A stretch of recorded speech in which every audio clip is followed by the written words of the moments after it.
the difference between what actually takes place in the meetings and what some are trying to say takes place. It's quite comical, actually, when you realize the difference between reality and what some people are talking on TV about.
Carry crude oil from Canada to refineries in Texas got even hotter today.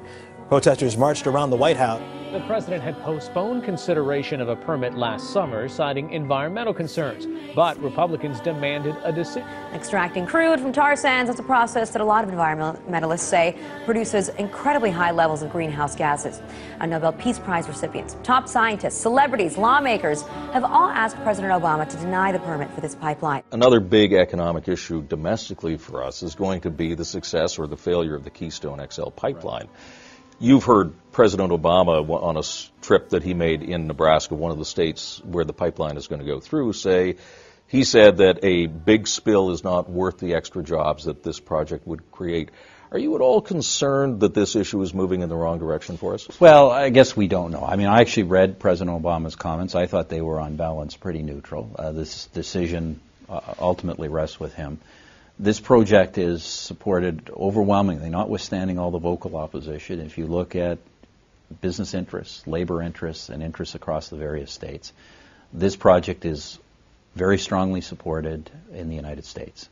It will create not just thousands of jobs in Canada, but also in the United States as well. And for the United States in particular, our view is that this project is pretty fundamental to a goal that the United States has had for a long time, and that is domestic energy security. The option, the alternative to this kind of energy is importing more oil from the Middle East and Venezuela and all kinds of other places with all the same environmental problems and a lot less of the benefits of having a strong energy partnership with Canada. So I continue to believe, and as I say, I think we're supported by most actors in the American political scene, that this is a good project for the United States, and we continue to believe it should and will go ahead.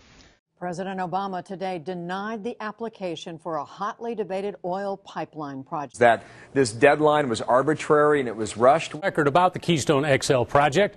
In the White House November 1st, he told us this. There's a way of doing that and still making sure that the health and safety of the American people and folks in Nebraska are protected. And that's how I'll be measuring these recommendations when they come to me. At this defining moment, change has come to America.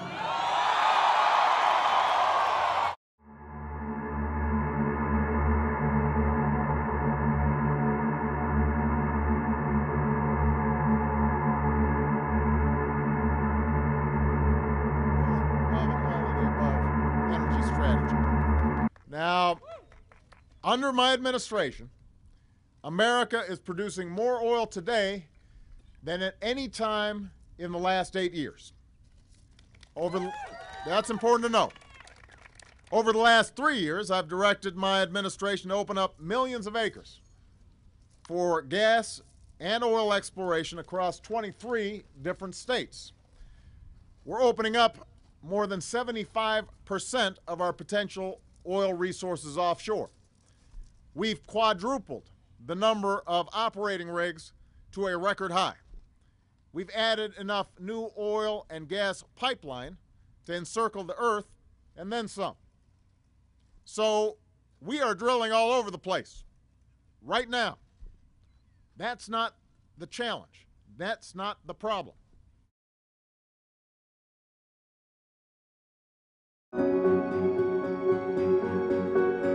This project would raise gas prices, endanger water supplies, and increase carbon emissions.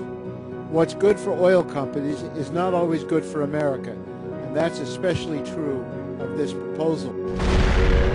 The last thing any of us want to see is a smaller version of what has happened in the Gulf.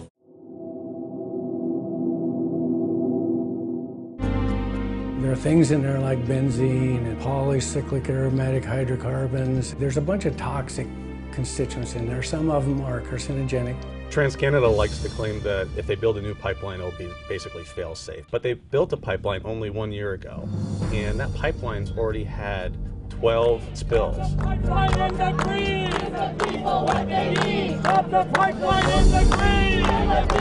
The Obama administration should be doing everything that it can to approve projects expeditiously if they are creating jobs and reducing gasoline prices. We think that TransCanada is wildly exaggerating the number of jobs that the pipeline could bring. Certainly, it would bring a number of construction jobs around the constructing of the pipeline, but after that, it's not bringing long-term jobs.